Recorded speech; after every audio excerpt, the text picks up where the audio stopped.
Oh, you're there. Were you there listening the whole time? Just breathing? We're reporting from Siberia today. It's really fucking cold. It got so cold last night. Hey, listen. Today. Yeah, it's October now, or it's November now. It's November. So that's when all the chills come swooping around the corner, and they're all like, "Hey, you remember that thermal heat that you used to generate? It's mine now." And then the wind comes and it takes it right out of your soul. Anyway, that's where we're at right now, Siberia.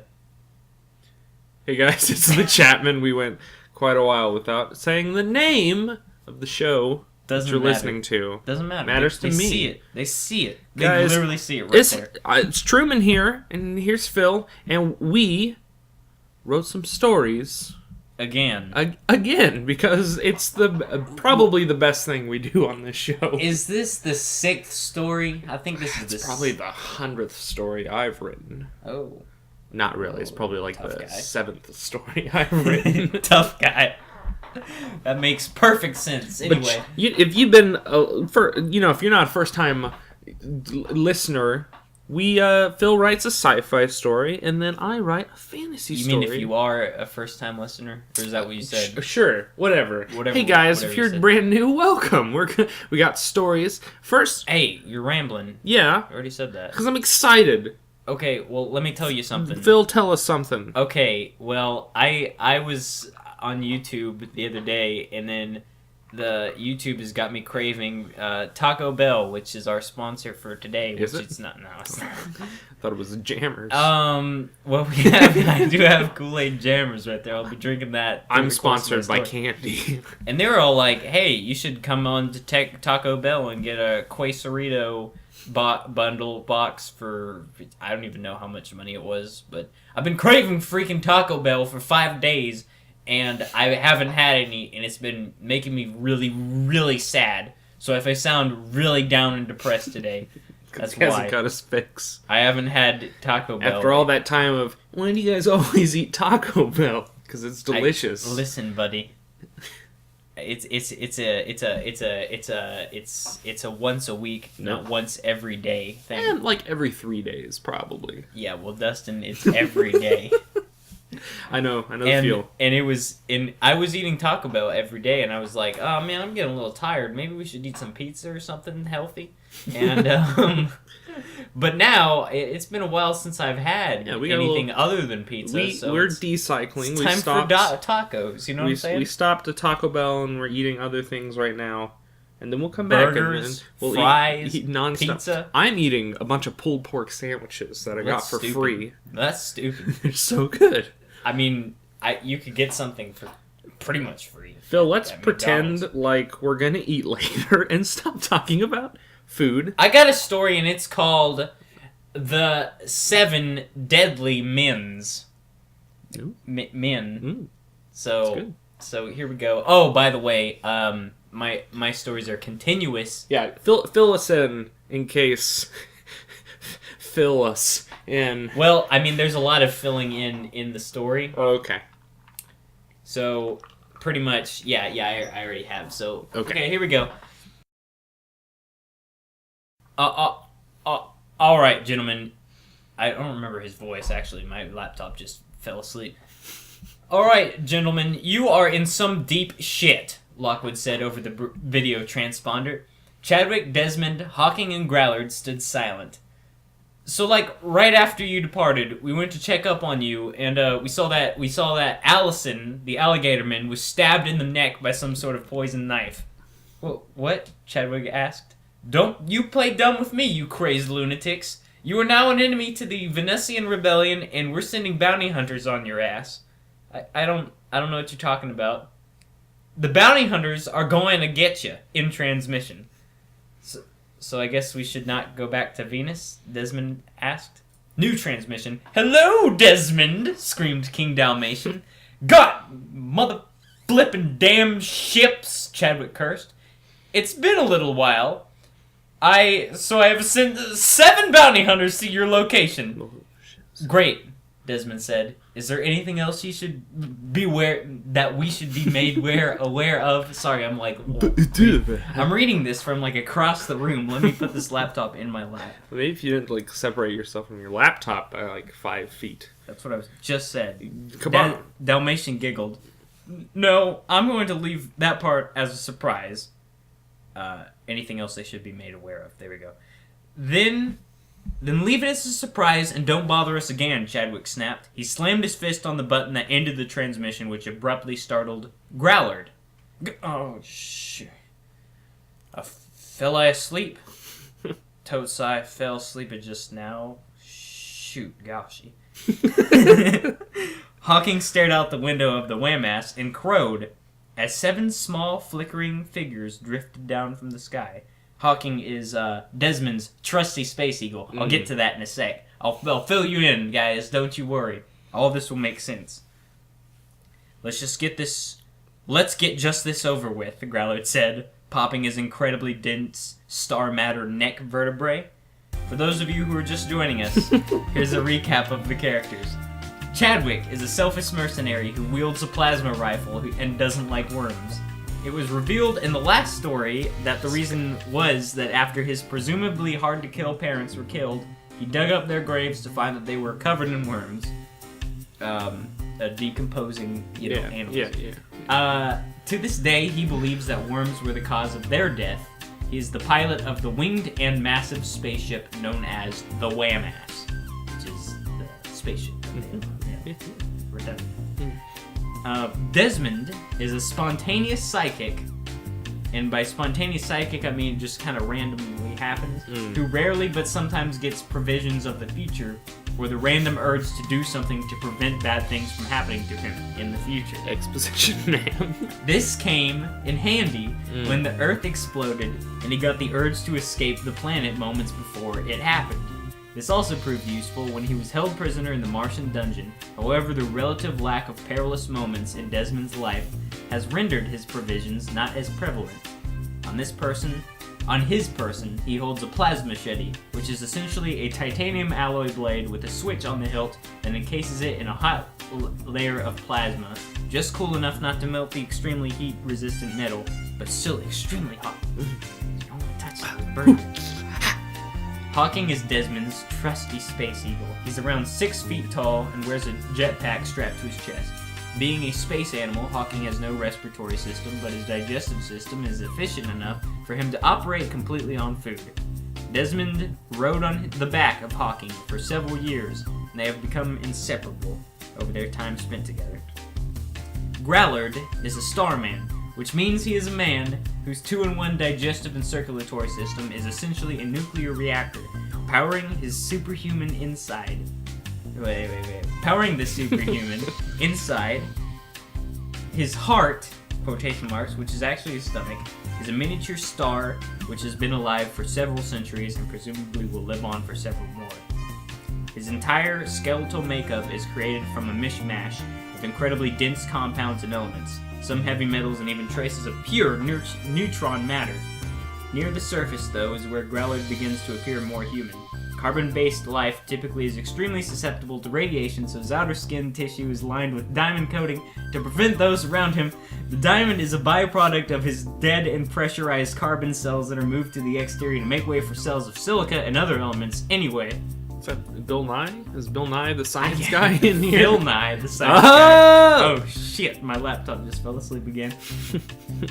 Anyway, where Hawking only needs food, Growlard takes it one step further and only requires radiation, which is pretty much everywhere. Yeah. Sunlight, underground. That's it. And minerals of pretty much any kind. You can just eat rocks if you wanted to. Yeah. Fine.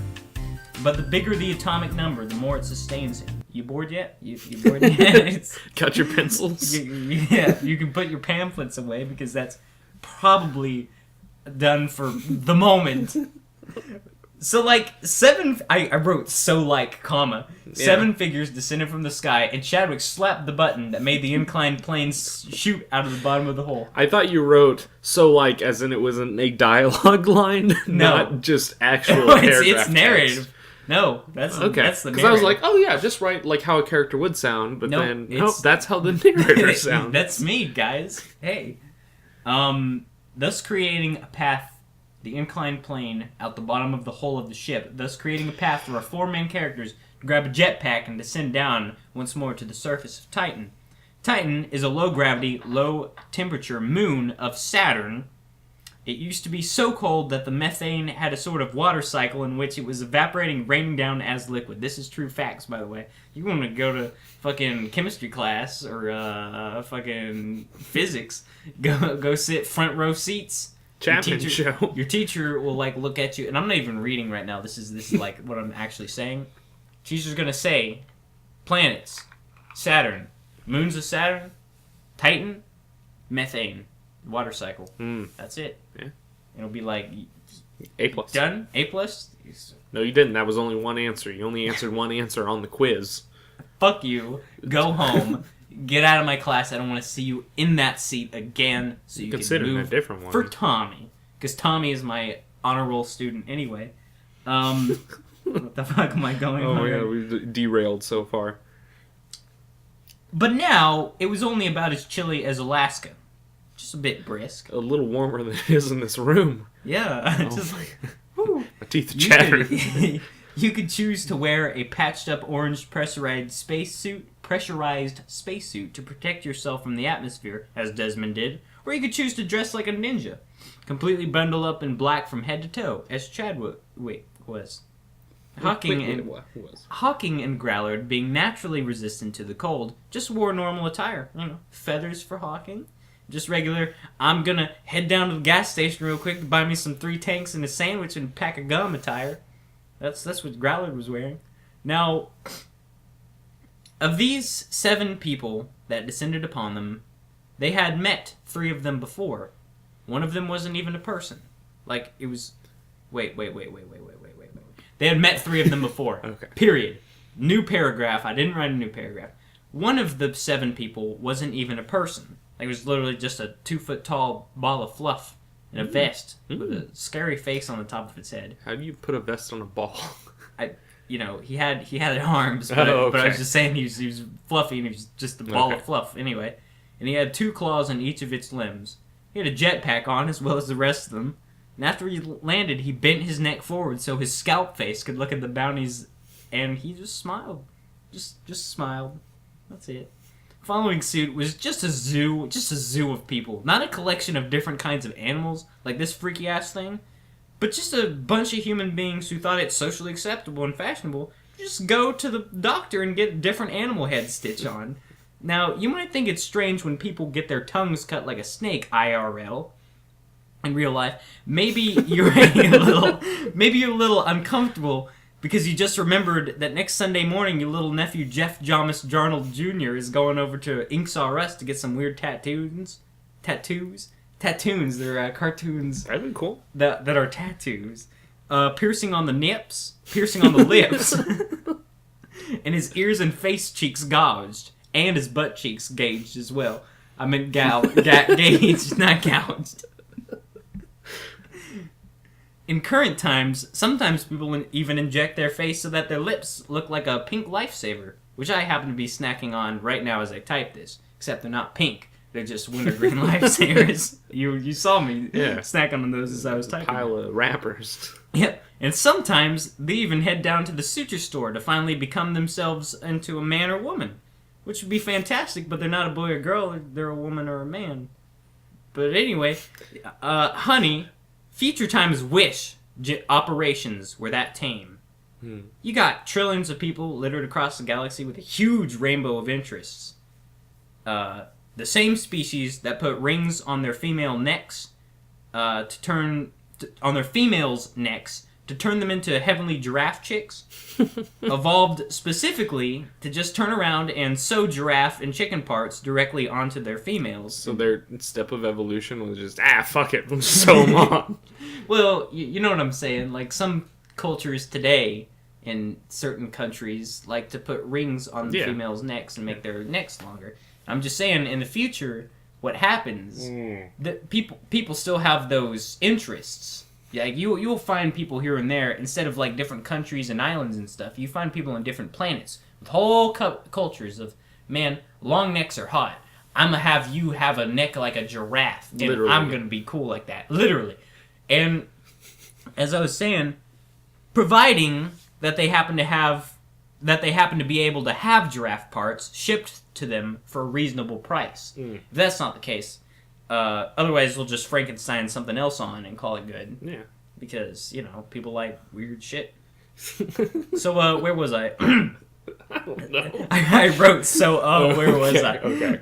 That's good. 6 of these rascals came down following the small fuzz man, all sporting different animal heads, because I guess that's all the rage somewhere in the galaxy. Who fucking knows, you know what I'm saying? There was a man with a lion head who sported a really fancy unbuttoned white suit and a t-shirt that literally said, "I am the best," scrawled across it and would look like a permanent marker.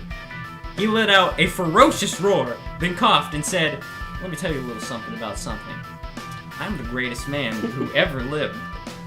Following was a man with a floppy alligator head, decked out in just all the jewelry. We're talking gold, platinum, diamonds. What is a floppy alligator head? It was an alligator head, but the muzzle was just like a rubber, something was just like flopping around. Droops down a little bit. Yeah, and every time he turns his head, it just like ricochets a little too much. Slaps around. Okay. Yep. Lining everything on his person, diamonds. He was a disco ball with a neon green t-shirt under his suit that said "dollar bills, y'all." Laptop fell asleep. Just, scrawled across the shirt with another Sharpie, which still existed, by the way. Sharpies are very popular. It is a very good business strategy. Exactly. Because you write the contract in Sharpie, can't get rid of it. These suits would be great if they didn't clash with your custom-made t-shirts, Desmond observed. "We're not done introducing ourselves," the lion roared. "I'm Pride, and this is Greed. I want your ship," Greed snapped his front heavy alligator snout. "I want your ship, and I want your eagle, and I want your spacesuits and all your jetpacks." He struck a pose and began dancing, his jewelry alone creating a rave of refracted light particles. Next was a hippopotamus man with a robot arm. We know you," Desmond stammered. Famine?" Chadwick asked. "I'm Gluttony now, you piece of shit," Famine said. I mean, Gluttony? I should have put Gluttony. Gluttony, yeah. Another familiar face stepped forward, a black horse head with glowing green eyes, a swarm of insects following suit. Since you killed Death, we no longer decided to be the 4 horsemen of the apocalypse. Instead, we joined up with these narcissistic animal dudes to become the 7 deadly Mins. Important side note, he, like Famine, also had a robot arm, from which Chadwick mazered their arms off. Yeah. You might remember. I do remember that. Yeah, he microwaved their arms and they exploded. Bam! That was Pestilence, by the way. I don't know if I wrote that anywhere, but his name is now Envy. I don't know if I say that later, but that's the thing. Okay. A man with a rhino head landed off into the distance and charged forward, plowing into Growler, who flew a couple yards before painlessly low-grav bouncing on the ground. The rhino head roared and shouted, what was his voice sound like? "I'm Wrath! Come at me, bro!" "Come at me, bro," is what it said. "Oh, hi, War," Desmond and Chadwick said, kind of at the same time. "How did you know it was me?" "Because I figured you'd have to get a new face from when Growler shattered your horse head, and also your voice sounds exactly the same." "That makes me angry!" He began toeing the ground like a bull about to charge. But since he was just a somewhat muscular human figure with a giant-ass rhino head disproportionately juxtaposed on his shoulders, he looked extremely ridiculous, throwing his fists and shoulders around to keep his balance while he did it. Luckily, the surgeon was nice enough to keep part of the head hollowed out, and even inserted some silicone pouches of helium in the nasal cavity to keep his snout buoyant. Must have cost a lot of money. Helium's disappearing. It's running out. At least I was going to say we are on Earth, but Earth doesn't exist anymore. So Yep. They probably just got it out of the sun. You just got to go to the highest part of the galaxy and get it. Just fly up. Yeah, straight up. Exactly. Yeah, okay. Now here's the thing. Sometimes people who drink a lot of alcohol, sun-juiced, or sand water, you get a lot of impurities in the kidneys. Impurities in the Kidneys is also a song by Papyrus Mountain. If you want to check it out on uTunes, or get it on your MP7 player, or illegally download it on Lemon Copper Strings, that's fine too. Back to the impurities. Sometimes people need to go out and buy pig knees, which are like kidneys, but they belonged to pigs. So they get their old kidneys taken out, and they get the pig knees stapled in, and bada bing, bada bam, bada smash, they're good to go. Drink some more sun juice, or for as long as pigs don't become extinct, you can do that. Yeah. But people with an addiction to altering their body to become more awesome, it is like an addiction. They continuously add more and more plastic, animal parts, robotics, until they aren't human anymore, which isn't necessarily a bad thing, since humanity kind of sucks. Yeah. But only going halfway causes a lot, and I mean a lot of health issues to your human half. Where was I? There it is. Such as the fact that Wrath, formerly known as War, has a really bad neck cramp that doesn't go away every time he toes the ground and charges. He's been keeping it quiet, though, because he doesn't like to seem weak in front of other people. So, Yeah. The little fuzzball on the ground said, "I'm a sloth." And the seventh figure landed. "Lust, I presume?" Desmond asked. What? Mischief stammered. I'm Mischief. He had a baby alpaca head. He was kind of adorable. Growlithe stood up and walked towards the now charging rhino-headed man, Wrath, and punched him right in the face, breaking his horn and smashing his snout. "Oh God, go! But neck cramp!" My neck cramp is what he was saying. Wrath murmured. He stumbled back and clutched at his face. Oh shit, sloth, we're getting the fuck out of here right now," Mischief said as he snatched up the fuzzy little baby-looking sloth and flew away. "Where the shit do you think you're going?" Pride asked. "We have a bounty we need to capture right now." "You guys can split it amongst yourself. I'm getting the fuck out of here," Mischief said. Sloth nodded, still smiling. Pride growled and said, "Alright, fuck it, do what you want. I don't care." Greed's floppy alligator snout flapped open. Splitting the money? He held his alligator snout shut with his hands. "I really wish they didn't replace half my alligator skull with rubber. I told them I wanted the jawbone. I wanted it. It was mine. I paid for it. I was fine with neck cramps. I don't give a shit." Pride looked over at Greed. "The fact remains, though," he let go of his snout. I'm not splitting the money with nobody. The money's all mine." "Listen, I'm the greatest man in the universe," Pride said. "You do what I say you're going to do, and as your boss, I say we're going to split the money evenly amongst everyone." "Oh, bullshit," Greed said. Held his jaw. "I'm going to take these guys out right now, and then I'm going to take them off. Then I'm going to take them to Dalmatian, and I'm going to get dollar bills." Pride snarled. That was weird to say. "Not if I killed them first." Pride pulled out a plasma rifle, but Chadwick is a quick draw. He microwaved a hole in Pride's chest. Pride stumbled to the ground and clutched at his boiling open rib cage. Oh, that's hot. Oh, my. Chadwick approached the smoldering body. "My pride," he groaned while clutching at his crater of a chest. I groaned too. I said I groaned too. "Not so high and mighty now, are you?" Chadwick asked. "Not that kind of pride, you condescending prick. I had a whole family of lions back home on Africa Planet." It's good. It's good. What? And he died. Oh, shit. Greed started snapping at Desmond. It's like Simba's on his own now.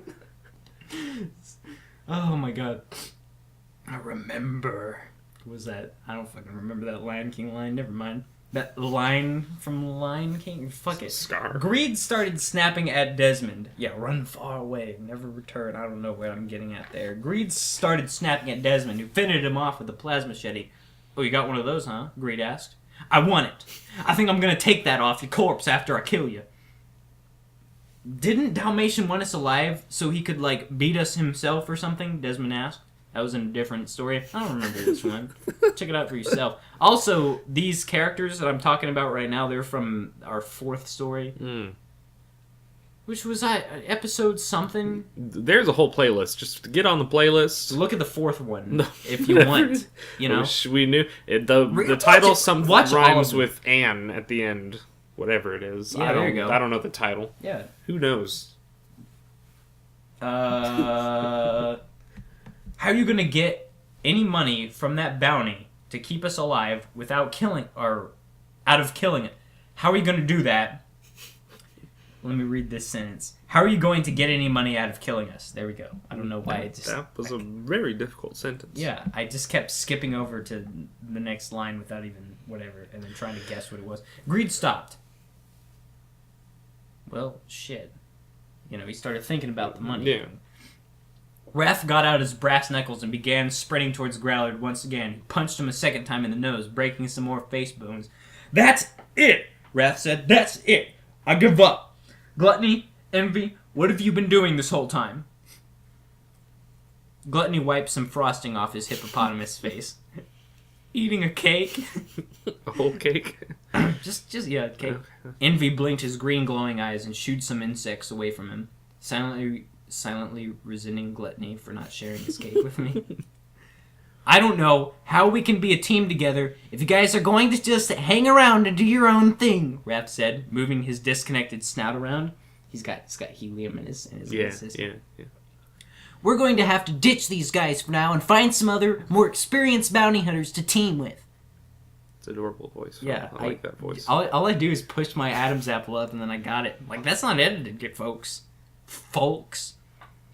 Yeah, I was getting bored of this group anyway, Envy said. Even though I'm totally jealous that they... totally jealous that they had a cooler selection of animals than we had when we were the 4 horse people. Greed licked his floppy lips and pointed a finger at Desmond. You win this round, but mark my words, buddy boy.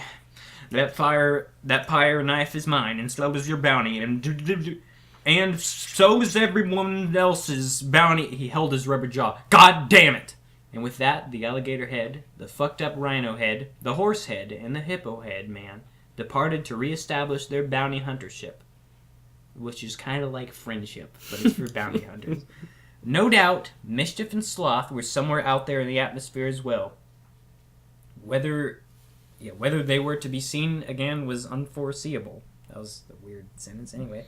So, like, what? That's it? Chadwick asked. I guess that was it, Desmond confirmed. Hawking cocked his head and looked around while crowing quietly to himself. Grellard stared dumbfoundedly into the sky. Probably that was most the anti-maximum climate, the end I ever have.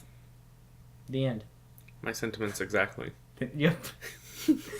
That was good. Fucking Growlard and his fucked up sentences. I was like, how am I going to end this? And I was like, probably with another Growlard quote, like pot hat what toes tatatoes. He was asking, what is it to potato?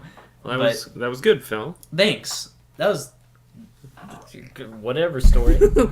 It was a story. Yep. Now he's gonna have a sip of that Kool-Aid jammer for victory. Mm-hmm. He's done. Phil's done. Watermelon Kool-Aid is weird, from a sleeve, from a pouch. Sponsored in part by I think all food should come in sleeves and/or pouches. Will it just become an astronaut? Yeah. Like please. Like these guys. Please. All right. Well, Phil, that was a good story. It was whatever. It was a story. Thanks. I enjoyed it. I did too. Hey, Sherman's got a story now. It's gonna be. But you gotta wait until tomorrow for part 2. It's gonna be the next part, guys. You don't even see me right now. I'm tangling myself up in my blanket. I'm so excited. I'm about to go get my own blanket because it is really cold in here. Yeah, it is. Oh my God. It is sub-zero temperature. Not exactly, but I mean probably from some scale. If you're like, if you just make your own scale. Yeah, I mean you can put 0 wherever you want. Yeah. can just go like 10, 20, 22, 0. You can just put it and we're there. I'm going to put my 0 at feeling point, which is where it is so warm that you start to feel it. That's feeling point, and that's where my 0 is going to be, and right now I'm not feeling any warmth, so it's below 0. I think my threshold is when my nose gets cold. Once my nose is cold, it is cold. It is too cold. I think my threshold is once my you guys, soul gets we'll be back with you in a minute. Part 2 is coming out tomorrow, and I've got a fantasy story. Frosty Souls. See you in a second. It's the frosty one. See you in just a second. Bye.